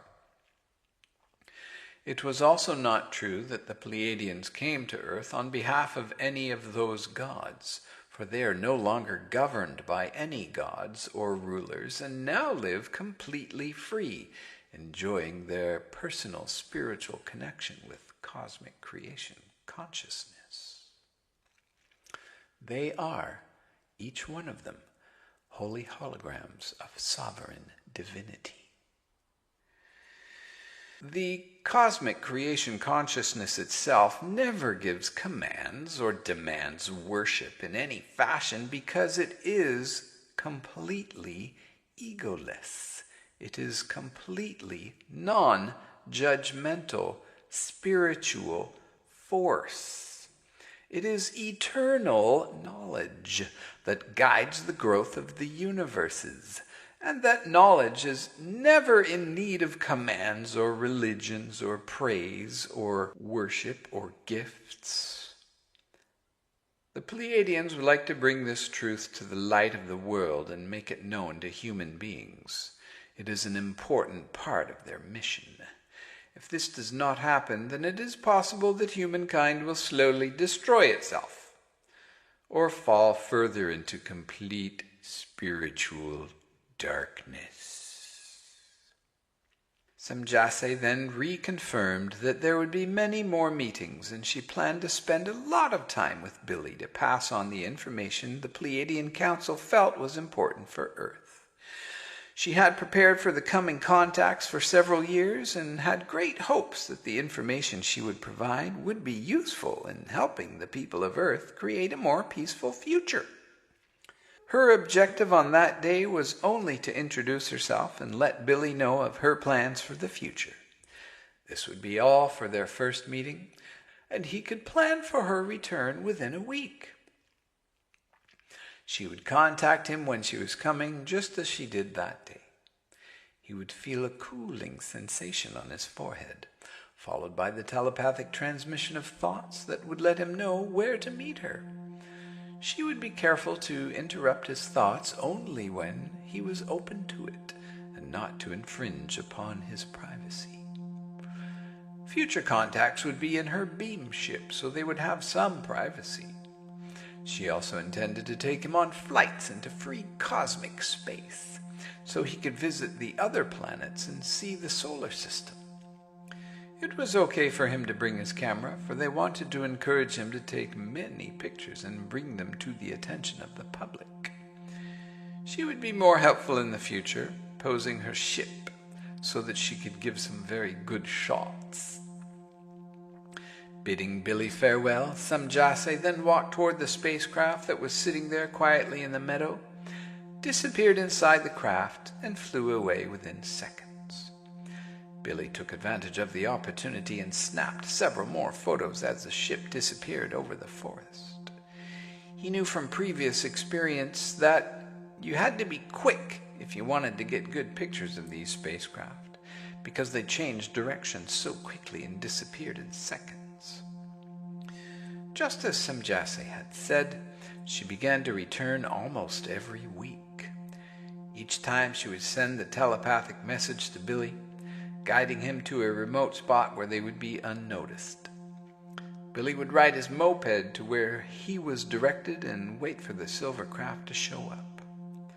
On most occasions, she would bring him up into the beam ship, especially since the Swiss weather can be so harsh most of the year. Here they could talk and have their meetings in private, and she shared with him the vast amount of knowledge that the Pleiadians felt was important for Earth. After each meeting, or contact as Billy called them, he would return home and type out what was said. Not trusting Billy's memory, CH1-3 had arranged for a special computer-like device to replay to Billy's mind all that was said at each contact, so that he could type it down exactly.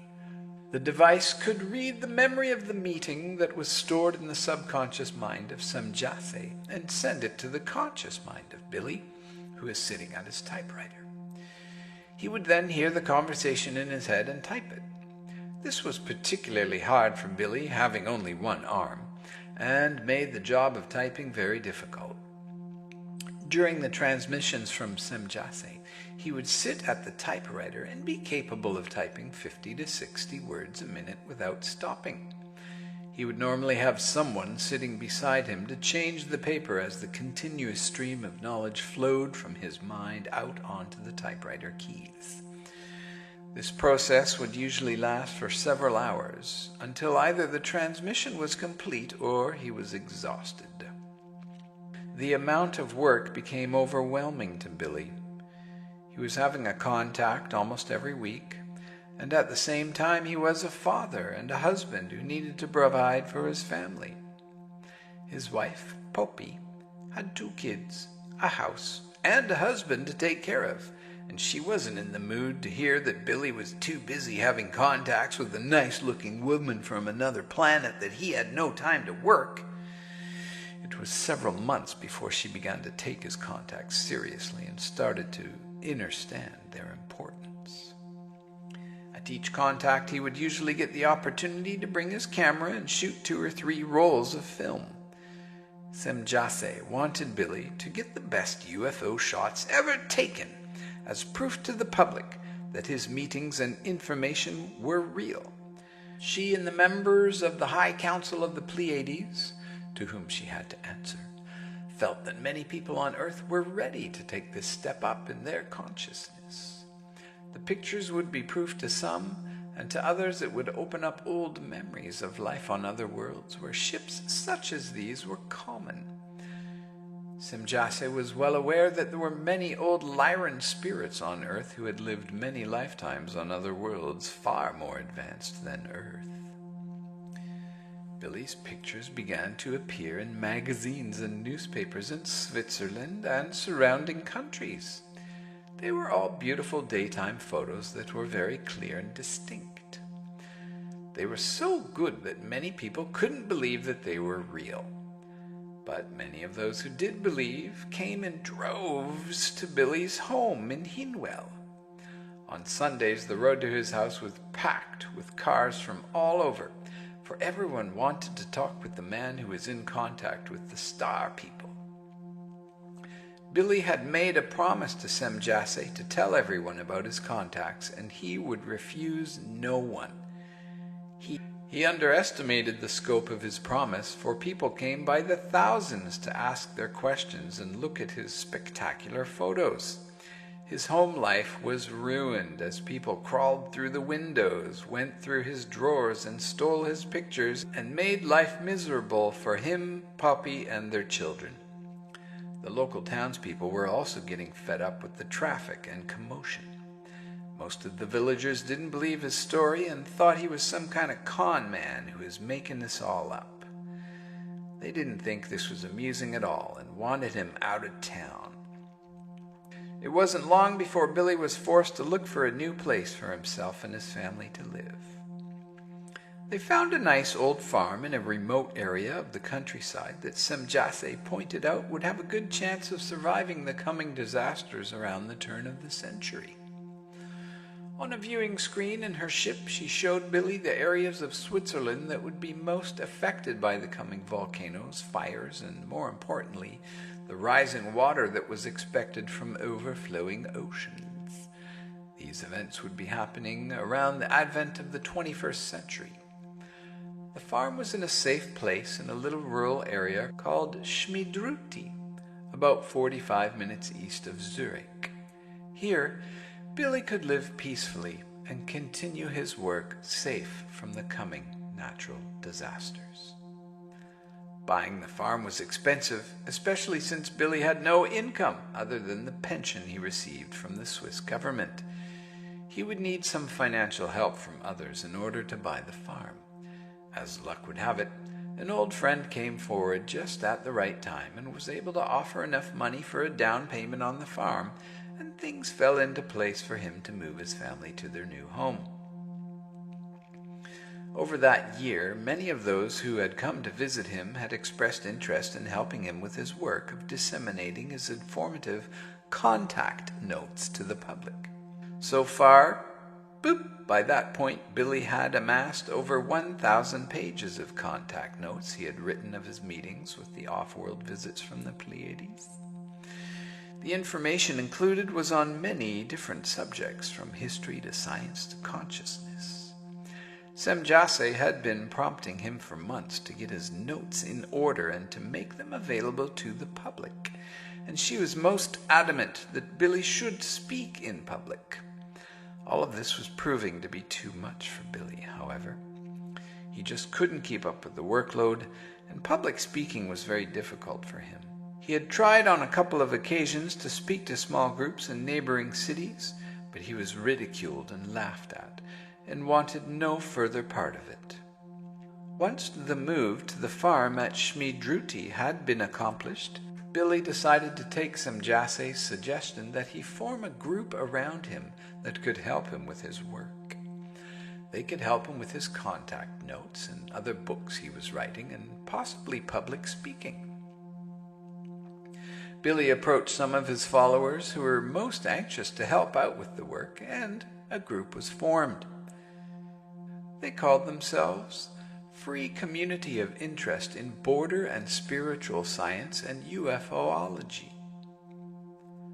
There were 25 members in the original group, 15 of whom took up residence at the farm where Billy and Poppy had just moved with their children.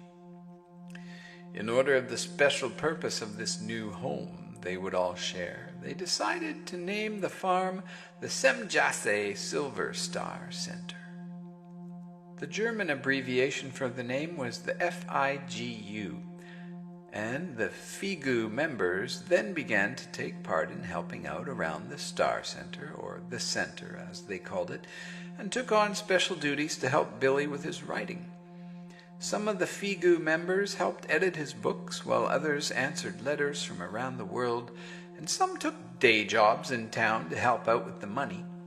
All in all, life was starting to become easier for Billy, and the CH1-3 Silver Star Center was becoming well known around the world and off the world.